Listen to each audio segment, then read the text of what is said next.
ഇവിടെ അല്ലേ? അത് ആദ്യം ബുക്ക് ചെയ്ത് കൊടുക്കാനോ? അങ്ങനല്ല, പിന്നെ ഒരു ഫണ്ടുള്ള നമുക്ക് 15 ഹെക്ടറിനാണ് ഫണ്ടുള്ളത്. ഓരോ ഏരിയ ഒരു പറഞ്ഞുകൊണ്ട്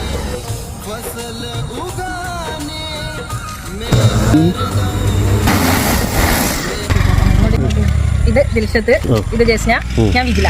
ഞാൻ കോഴിക്കോടാണ്, ഇവർ രണ്ടുപേരും മലപ്പുറമാണ്. നമ്മുടെ വാഴക്കാട് പഞ്ചായത്തിന്റെ പിന്നെ നെല്ലില് വളം ചെയ്യാൻ വേണ്ടി വന്ന ഡ്രോൺ ദീദിമാരാണ്. അപ്പൊ ഞങ്ങള് ചെന്നൈയിൽ പോയിട്ടാണ് ട്രെയിനിങ് ഒക്കെ കഴിഞ്ഞ് വന്നിട്ടുള്ളത്. കുടുംബശ്രീ പ്രവർത്തകരാണ്, കുടുംബശ്രീയിലൂടെയാണ് ഞങ്ങൾ പോയിട്ടുള്ളത്. അപ്പൊ ഞങ്ങള് പിന്നെ ഇങ്ങനെ ഒരു സംവിധാനം, ഈ ഒരു സംവിധാനം ഞങ്ങൾക്ക് കിട്ടിയത് ഞങ്ങൾക്ക് വലിയൊരു ഓപ്പർച്യൂണിറ്റിയാണ്. അതേപോലെ ഈ ഡ്രോൺ ഉപയോഗിച്ചിട്ട് വയലിലൊക്കെ വളം ചെയ്യുന്നത് കർഷകരെ സംബന്ധിച്ചിടത്തോളം വളരെ ആദായകരമാണ്. സമയ ലാഭമുണ്ട്, തൊഴിൽ ലാഭമുണ്ട്.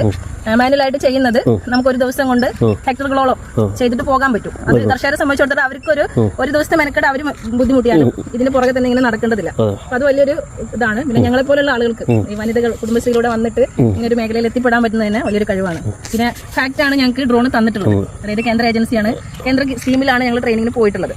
നമ്മൾ ഒരു 14 ദിവസം ട്രെയിനിങ് ഉണ്ടായിരുന്നു, ചെന്നൈയിലാണ്. പിന്നെ അതിന്റെ കീഴിൽ ഞങ്ങൾക്ക് തിരുവനന്തപുരത്ത് വെച്ചിട്ട് കുടുംബശ്രീ വേറെ ട്രെയിനിങ്ങുകൾ തന്നിട്ടുണ്ടായിരുന്നു. ഇപ്പൊ ഞങ്ങൾ വ്യത്യസ്ത സ്ഥലങ്ങളിൽ ഇങ്ങനെ പോകുന്നുണ്ട്. നമ്മൾ ഒന്നിച്ചാണ് പോകുന്നത്. നമ്മളെ കൂടെ വേറെ ടീം അംഗങ്ങളുണ്ട്, ബിന്ദു, ആയിഷത്ത, പിന്നെ ഇതേപോലെ കോഴിക്കോടുള്ള അബിത, വയനാടുള്ള ജനിമോള്, അങ്ങനെയുള്ള കുറെ ടീം ഉണ്ട് നമുക്ക് ഉണ്ട്. അപ്പൊ നമ്മള് അടുത്തുള്ള ആളുകൾ എവിടെയാണോ സൗകര്യച്ചാൽ അവിടെ പോയിട്ട് എല്ലാവരും കൂടി അങ്ങനെ കൂട്ടാൻ ഞാനിവിടെ നാട്ടുകാർക്ക്